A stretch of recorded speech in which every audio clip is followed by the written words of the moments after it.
Apakah Abdul Somad yang berada di atas, yang dimuliakan, yang disanjung-sanjung, yang dialu-alukan, yang disambut, yang dikawal lebih mulia daripada saudara saya yang di bawah kepanasan? Belum tentu.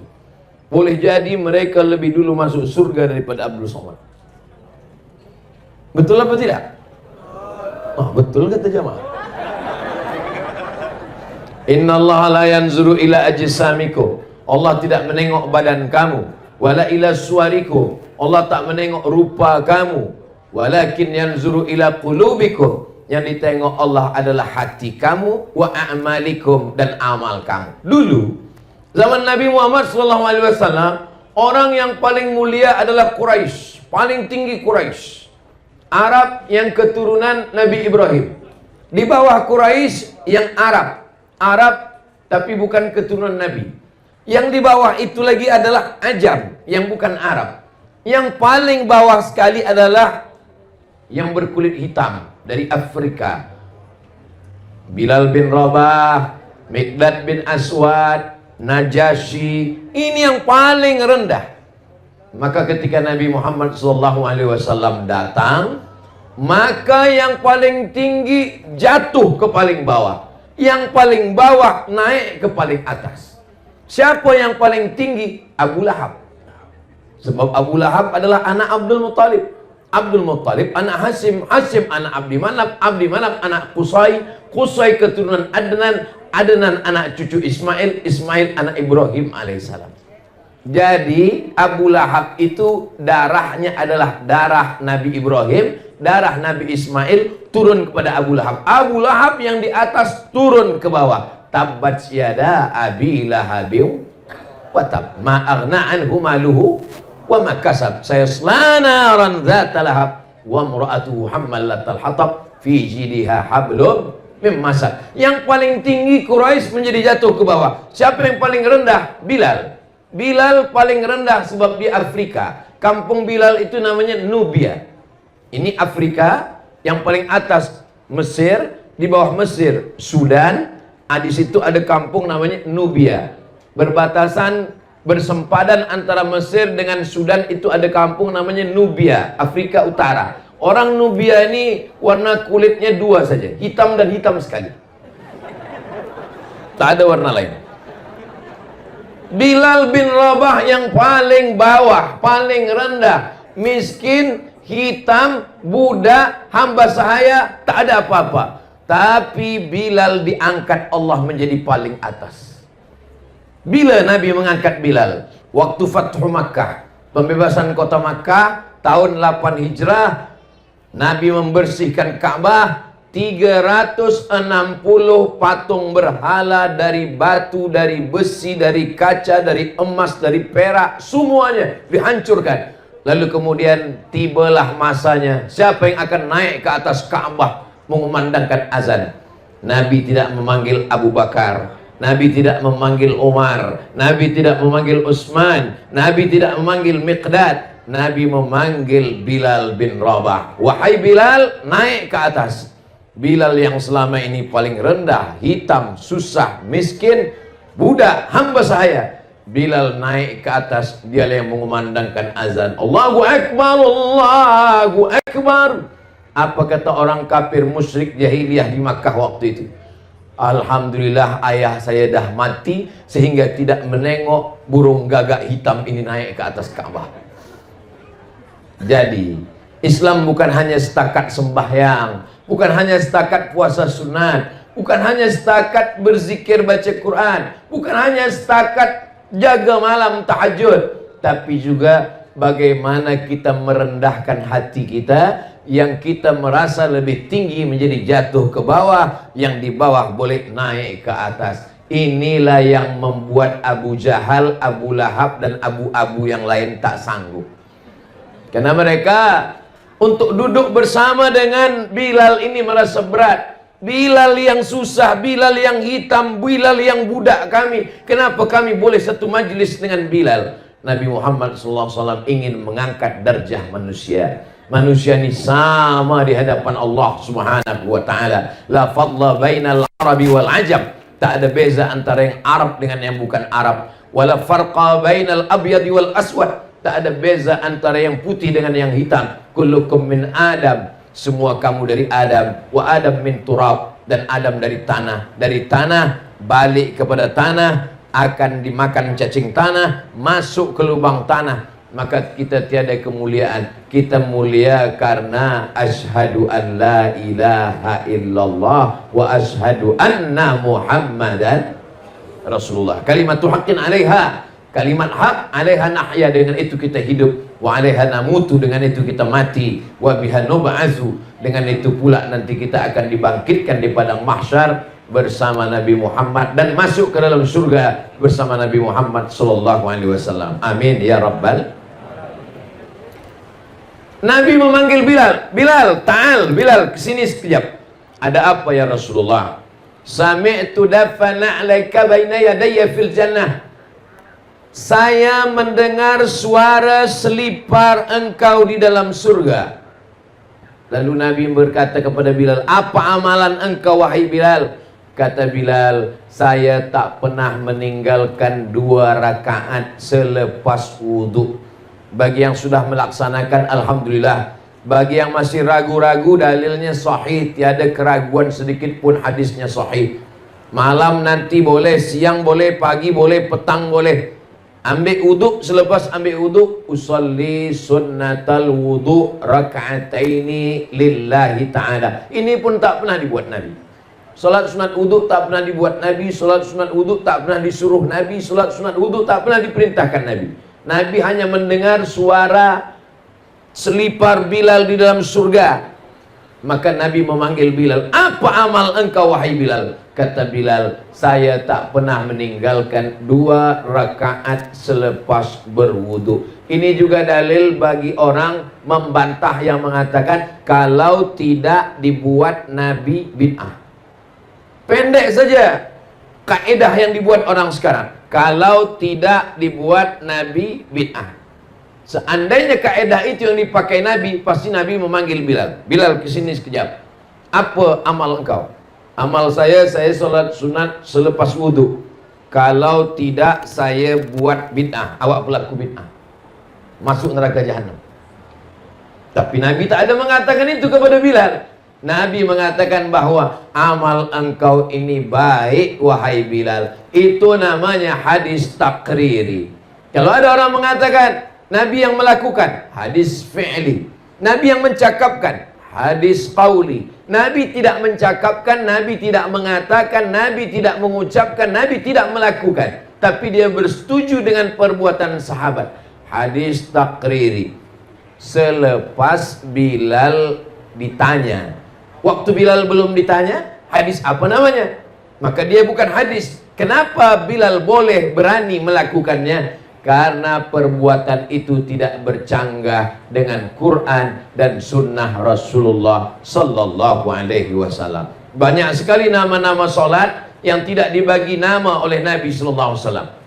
Masuk ke dalam masjid, keluar daripada masjid, masuk masjid, solat sunat 2 rakaat. Tadi kamu sembahyang apa? Solat sunat tahiyatul masjid. Nabi tak pernah bagi nama itu. Tunjukkanlah kita mana hadis yang Nabi bagi nama solat tahiyatul masjid. Tak ada. Nabi hanya mengatakan, idza dakhala ahadukumul masjid, kalau kamu masuk masjid, fala yajlis, jangan duduk, hatta yusalli rak'ataini, hingga solat 2 rakaat. Namanya tak ada. Jadi membagi nama 2 rakaat tahiyatul masjid itu pun bid'ah, karena Nabi tidak pernah membagi nama itu. Jadi kalau kita mengatakan nama yang dibuat-buat itu adalah bid'ah, berarti apa namanya? Nanti bila saya ditanya orang, tadi Ustaz Somad solat apa? Tadi saya solat apabila kamu masuk masjid maka janganlah duduk kecuali solat 2 rakaat. Panjang betul namanya. Maka dibuatlah nama yang pendek, solat sunat 2 rakaat. Solat sunat nisfu Sya'ban. Tak pernah Nabi membuat solat sunat nisfu Sya'ban, tapi memperbanyak solat sunat di malam nisfu Sya'ban adalah amalan Nabi. Solat apa namanya? Bersesuaian dengan nisfu Sya'ban. Solat nisfu Sya'ban. Nabi bertamu ke rumah sahabat. Sampai di rumah sahabat, Nabi diberikan jamuan makan. Selepas makan, Nabi minum. Selepas minum, Nabi bertanya, Aina turidu an usolli? Di mana kamu mahu saya melaksanakan solat di rumahmu ini? Lalu sahabat itu menunjuk tempat di sudut rumahnya. Solatlah di sini ya Rasulullah. Lalu Nabi pun solat di sudut itu. Solat apa namanya? Tak ada namanya. Apa usollinya? Bagaimana niatnya? Usolli sunatan rakaataini, selepas dibagi jamuan makan lillahi ta'ala. Doa yang paling afdal adalah doa yang didahului dengan solat 2 rakaat. Maka ini masuk dalam yang disebut dengan solat sunat hajat. Hajatnya ingin mendoakan sahibul bait, hajatnya ingin mendoakan orang supaya lekas jumpa jodoh menikah, hajatnya ingin supaya yang sudah menikah punya anak keturunan. Usolli sunnatal hajat rakaataini lillahi ta'ala. Begitulah amalan-amalan yang dulu namanya belum ada, namanya datang belakangan. Begitu juga dengan amalan-amalan yang dulu belum ada, tapi kemudian ada belakangan. Tapi dasar asas daripada dalilnya tetaplah dari Quran dan sunnah Rasulullah sallallahu alaihi wasallam. Maka perbuatan-perbuatan kita yang amat sangat banyak sekali, selama dalil amnya masih ada, maka dia masih bernaung di bawah Quran dan sunnah. Adapun perbuatan yang tidak boleh, yang bid'ah, yang dhalalah, yang mungkarah, bid'ah dibuat-buat, dhalalah sesat, finnar masuk neraka, itu adalah perbuatan yang tak ada dalil sama sekali. Tak ada dalam Quran, tak ada dalam hadis, tak ada dalam ijma', tak ada dalam qiyas. Hari panas terik, pergi ke bawah tiang, lalu kemudian tegak sampai berpeluh, menatap matahari ke atas. Bila ditanya, apa yang sedang awak lakukan? Semakin berpeluh, semakin banyak pahala. Itu bukan saking banyak peluh banyak pahala, makin banyak peluh banyak sakit kepala. Maka ini bukan perbuatan yang baik, karena tidak ada dalam Quran, tidak ada dalam sunnah, tidak ada dalam hadis, tidak ada dalam ijma', tidak ada dalam qiyas. Tidak ada tuntunan dari Allah dan dari Rasulullah sallallahu alaihi wasallam. Adapun bahagia dengan lahirnya Nabi Muhammad sallallahu alaihi wasallam, rasa bahagia dengan lahirnya Nabi, Nabi pun bahagia dengan lahir dirinya. Mana contohnya? Nabi beribadah pada hari Isnin. Kenapa engkau berpuasa hari Isnin ya Rasulullah? Dzaka yauma wulidtu, hari Isnin aku dilahirkan. Itulah dasar kita berbahagia pada bulan Rabiul Awal, dan tidak hanya pada Rabiul Awal, pada setiap hari Isnin pun kita berbahagia. Kenapa? Karena hari Isnin kelahiran Nabi Muhammad sallallahu alaihi wasallam. Nampaknya puan berbahagia betul hari Isnin ini. Iya Ustaz Abdul Somad. Kenapa puan berbahagia? Setiap hari Isnin inilah suami saya bagi belanja lebih sikit. Supaya apa? Supaya saya memasak, supaya saya siapkan gulai, supaya saya siapkan manisan, supaya saya undang jemput jiran tetangga semuanya. Kami membaca maulid, kami berzikir, kami berselawat, kami berdoa di rumah yang kecil. Maka setiap rumah membuat anak menantu tahu, itu kita sudah mewariskan sesuatu tradisi yang baik. Man sanna fil islami sunnatan hasanatan, siapa yang membuat sesuatu yang baik, falahu ajruha, dia dapat pahalanya, wa ajru man amila biha, orang yang meneruskannya nanti selepas dia mati juga akan dapat pahalanya sampai pada hari kiamat, min ghairi an yanqusa min ujurihim syai'un, tanpa mengurangi pahala orang yang membuat pertama kali. Jadi siapa pertama kali yang membuat maulid, menyusun syairnya, menyusun salawatnya, dikumpulkan orang ramai, maka sampai hari ini dia mendapatkan pahalanya. Mudah-mudahan kita yang hari ini ada anak-anak kita yang hadir, belia-belia kita, nanti selepas kita mati menghadap Allah, kita akan meneruskan tradisi ini. Maka insya Allah kita yang sesudah mati pun juga akan dapatkan pahala amal jariahnya insya Allah. Amin ya rabbal alamin. Nabi Muhammad sallallahu alaihi wasallam selama di kota Makkah Al-Mukarramah 13 tahun, 40 tahun dapat wahyu, 13 tahun setelah dapat wahyu. 40 tambah 13, 53 tahun Nabi tidak ada kekuasaan. Dia sembahyang di samping Ka'bah, datang Abu Jahal, Abu Lahab mencekik, menyungkup kepala dia dengan kain, mereka siramkan dengan kotoran. Itulah kenapa tidak ada solat fardu di masjid selama di kota Makkah. Selama di kota Makkah tidak ada solat fardu di masjid, sebab takut ditangkap, dicekik, dilempar, dibunuh oleh Abu Jahal, Abu Lahab. Jadi kalau ada di Sepitang ini ada orang Sepitang yang tak pernah ke masjid, berarti dia takut dicekik Abu Jahal, Abu Lahab. Kenapa laki awak tak pernah ke masjid? Dia takut ditangkap Abu Jahal dan Abu Lahab. Tapi selepas Nabi pindah ke kota Al-Madinah Al-Munawwarah, disitulah mereka sholat berjamaah beramai-ramai di Masjid Nabawi. Dan yang menjadi imam adalah Sayyidina wa Maulana Muhammad Sallallahu Alaihi Wasallam. Nabi yang menjadi imam. Selepas Nabi jadi imam, Nabi mengucapkan salam. Assalamualaikum warahmatullah. Assalamualaikum warahmatullah. Nabi menghadap ke jamaah.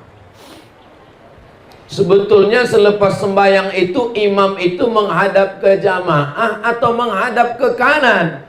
Dua riwayat. Riwayat yang mengatakan menghadap ke kanan, bahwa jamaah meminta sebelah kanan Nabi.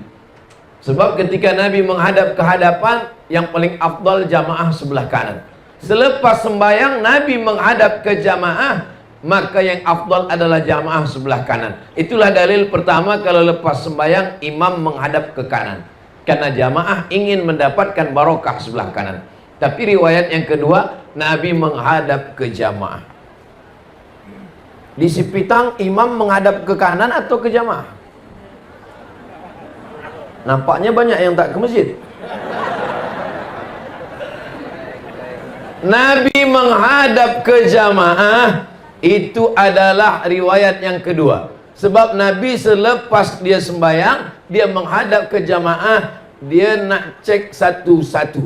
Aina fulan, asyahidun fulan, asyahidun fulan, asyahidun fulan, mana si fulan, mana si fulan, mana si fulan. Kenapa tidak datang sholat berjamaah? Sekarang banyak saya tengok imam, selepas sembahyang dia menghadap ke jamaah, tapi mata dia menunduk. Sebab dia pun takut dengan jamaah. Kalau saya jadi imam, saya selepas sembahyang tak pernah saya menghadap ke jamaah. Kenapa? Sebab saya tak ada kuasa nak menanya mana si fulan, mana si fulan, kenapa tak datang. Maka saya kalau jadi imam, selepas saya sembahyang saya hadap ke kanan, berzikir. Nabi SAW menghadap itu karena dia ada kekuasaan, memakai kekuasaan untuk mendatangkan orang sholat berjamaah. Siapa yang tak berjamaah ke masjid, apa kata Nabi? La uharriqanna alaihim buyutahum layantahiyanna. Siapa yang sembahyang di rumah, siapa yang tak sembahyang ke masjid, jangan ulang lagi. Layantahiyanna, jangan ulang lagi. Layantahiyanna, stop. La uharriqanna alaihim buyutahum. Saya akan membakar rumah mereka yang tak datang sholat berjamaah. Tapi dalam sejarah tidak pernah ada satupun rumah yang dibakar oleh Nabi Muhammad SAW. Itu namanya hadis targhib wa tarhib. Targhib artinya bagi motivasi semangat, tarhib artinya ancaman. Nabi hanya setakat mengancam saja, bukan Nabi membakar. Nah, jadi saya tidak juga ingin tazkirah saya ini nanti di-cut, dipotong. Tolong kalau dengar tazkirah Ustaz Somad, tonton dari awal sampai akhir. Jangan tonton yang 1 menit di TikTok. Bakar! Habis lepas itu, habis rumah di Sepitang kena bakar semua. Nah, bukan itu maksudnya. Nabi SAW itu adalah memberikan tarhib, ancaman. Tapi Nabi tidak pernah membakar rumah orang yang tidak sholat berjamaah. Bagaimana sholat berjamaah ini? Kerana dalam hadis itu ada ancaman. Menurut ilmu usul fiqh, kalau di dalam ayat, di dalam hadis ada ancaman, berarti lil wujub, berarti sholat berjamaah itu wajib. Kerana di dalam hadis itu ada ancaman. Menurut kaedah usul fiqh, kalau dalam ayat, dalam hadis ada ancaman, berarti wajib. Maka sholat berjamaah hukumnya wajib menurut mazhab Hambali. Baru agak lapang napas sedikit. Rupanya Hambali. Saya mazhab Syafi'i Pak Ustaz. Itulah kenapa bila kita sampai ke Madinah, sampai ke Makkah, kalau dah terdengar suara azan dari Masjid Nabawi, Masjidil Haram, Allahu Akbar, Allahu Akbar. Haji, haji, haji, haji, haji. Tutup semua tempat belanja. Kenapa? Mereka tutup semua. Kita sangka sembahyang, rupanya dia pun minum teh dalam. Kenapa mereka menutup semua kedai, semua tempat belanja? Sebab menurut mazhab Hambali, solat berjamaah itu wajib. Menurut mazhab Maliki, solat berjamaah ke masjid sunat muakkad.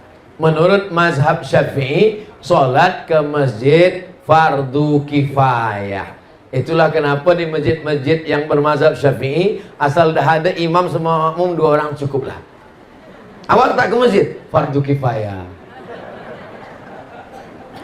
Saya cuma ingin sampaikan bahwa ijtihad ulama fiqh ini boleh jadi terikat dengan suatu keadaan. Jadi jangan nanti kita nak mencari-carikan dalil untuk mengambil dalil hanya untuk memudahkan hati kita. Jangan karena kita malas lalu kita ambil fatwa ulama itu untuk membenarkan kemalasan kita. Kenapa abang tak ke masjid? Fardu kifayah. Mari kita ke masjid sebab Nabi SAW. Bagaimana dengan perempuan? Sekarang banyak perempuan yang ke masjid, lelakinya pula tak ke masjid. Apakah perempuan wajib ke masjid? Perempuan, kata Nabi, lebih baik solat di dalam pagar rumah. Yang lebih baik lagi di dalam rumah. Yang lebih baik lagi di dalam bilik. Yang lebih baik lagi di dalam tempat yang sempit di dalam bilik. Seelok-eloknya perempuan sembahyang di dalam pagar, lebih eloknya lagi di dalam rumah, lebih eloknya lagi di dalam bilik, lebih eloknya lagi di dalam tempat sempit di dalam bilik. Itulah yang paling elok bagi perempuan. Inilah dalil sebagian orang mengatakan perempuan tidak elok ke masjid.